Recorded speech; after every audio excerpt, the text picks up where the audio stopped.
हालिया दिनों पाकिस्तान के ज़ेर इंतज़ाम कश्मीर में अनरेस्ट देखने में नज़र आ रहा है, जहाँ एक जानिब जॉइंट अवामी एक्शन कमेटी को कालेदम करार दिया गया है, वहीं दूसरी जानिब रीजन में कई हज़ारों जो फोर्सेस हैं उनको भी कॉल किया गया है। इस इशू पर और दीगर मामलात पर बात करने के लिए मेरे साथ इस वक्त वज़ीर आज़म फैसल राठौर मौजूद हैं। बहुत शुक्रिया इंटरव्यू देने का। जॉइंट अवामी एक्शन कमेटी के साथ मुज़ाकरात आपके ख़्याल में क्यों कामयाब नहीं हो सके? क्योंकि 38 में से 35 तो मान लिए गए थे, लेकिन वो 3 कौन से मुतालबात थे जिस पर इख्तलाफ था? अ, 3 कोई मुतालबात भी नहीं थे, मोस्टली मुतालबात हल हो चुके थे जो आज़ाद कश्मीर की हुकूमत के मुतल्लका थे। उनमें से एक ऐसा इशू रह गया था जो कॉन्स्टिट्यूशन के मुतल्लका था और उसमें एक कमेटी बनी थी जो बतदरीज उनके साथ मीटिंग कर रही थी, लेकिन शायद चूँकि उसमें वफाकी हुकूमत भी शामिल थी, कश्मीर की हुकूमत भी शामिल थी, तो उसकी कुछ मीटिंग्स नहीं हुई थी। लेकिन इस सब चीज़ों के बावजूद जब उनके साथ आखिरी मुज़ाकरात की हम टेबल पर बैठे, तो उस ताख़ीर को दूर करने के लिए या उसका हल करने के लिए ये कहा गया कि आप मज़ीद 5-7 दिन का मज़ीद वक़्त दे दें, ताकि उस इशू को भी एड्रेस किया जा सके। लेकिन उन्होंने मज़ीद 1 दिन का वक़्त भी देने से इनकार किया। अगर ईरान और अमेरिका की जंग में भी वक़्त मिल सकता है, तो मेरे ख़्याल में 5-7 दिन के मज़ीद वक़्त लेने से, और ये भी कहा गया कि इलेक्शन शेड्यूल भी अनाउंस नहीं किया जाएगा। इसके लिए कंसेंसस ज़रूरत है महाजरीन की नशिस्तों के हवाले से।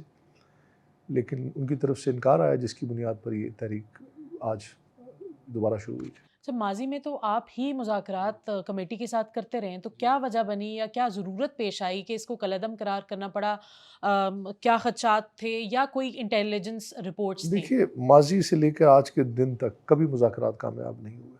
उनके साथ जब भी मुज़ाकरात हुए और मुज़ाकरात के बाद एक ऐसा एपिसोड हुआ जिसमें रियासत ने सरेंडर किया, कभी पहाड़ों से नीचे फेंका गया, कभी पाकिस्तान के झंडे उतारे गए।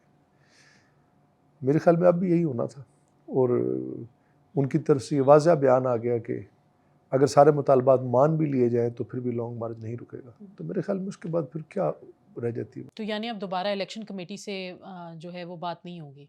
अगर तो मामला हल करना मतलूब हो तो बात हो सकती है। तो क्या राब्ता किया गया है आपकी जानिब से, मैंने हुकूमत तो की 2 जानिब दिन से? पहले, 3 दिन पहले उनके सीनियर नुमाइंदगान से रब्ता कर से कहा, बल्कि परसों मैसेज कन्वे किया कि जहाँ आप कहते हैं मैं आने को तैयार हूँ और मुतालबात को हल करने के लिए तैयार हूँ, आप सिर्फ टेबल पे आके बात कीजिए। आपके मुताबिक who is the real force behind this committee? Local support है या कुछ और है?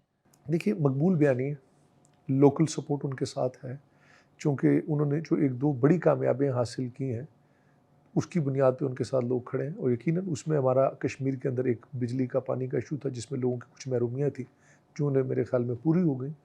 लेकिन उसके बाद उस सपोर्ट को गलत ट्रैक पे ले जाया गया और बार-बार हकूक़ के नाम पर रियासत के अंदर एक इंतशार पैदा किया गया, और फिर ये जो अभी हमारी हुकूमत बनी, हमने तो पहले दिन से लेके आज तक उनको यही कहा कि आप जो कामयाबियाँ हासिल कर चुके हैं और 3 दफ़ा आप रियासत को सरेंडर करवा चुके हैं, खुदारा अब मामलात पे तवज्जो दीजिए, ना कि रियासत को सरेंडर करवाने पे। चूँकि जब ऐसी सूरत हाल पैदा होती है तो उसके बाद आप खुद समझती हैं कि इंटरनेशनली, नेशनली इंडियन मीडिया इसको मुख्तलिफ़ फ़ॉलो से जो इसका प्रोपेगेंडा करता है, साज़िश है या नहीं मैं कुछ नहीं कहता, लेकिन इसका नुकसान बेइंतहा होता है।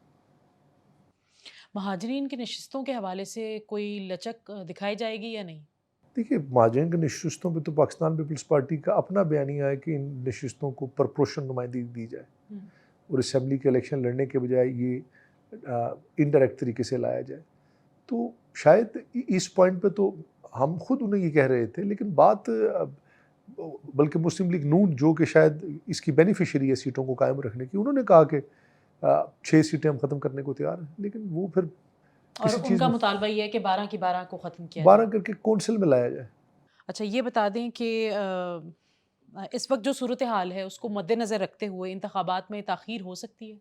होनी नहीं चाहिए, अल्लाह करे हालात बेहतर हैं, अब चूँकि हालात जिस तरफ जा रहे हैं उसमें अंदेशा किया जा सकता है। हुँ। तो कैसे यकीनी बनाया जाएगा कि इंतख़ाबात में टर्नआउट भी होगा और गैर मुतनाज़ा होंगे? देखिए, इसमें मैं तो यही कहूँगा कि इसमें आवाम को देखना होगा, लोगों को देखना होगा, इस सिचुएशन को समझना होगा कि वो उसका ज़्यादा से ज़्यादा हिस्सा ना बने। हुँ। वरना एक इलेक्शन का प्रोसेस है, उस प्रोसेस के ज़रिए आप इलेक्शन लड़िए, अवामी क़ुव्वत हासिल कीजिए, असेंबली के अंदर आइए, अपनी मर्ज़ी की तरह मामले लाइए, ये आपके लिए दरवाज़ा खुला है। इस दरवाजे को बंद करने से रियासत का नुकसान होगा।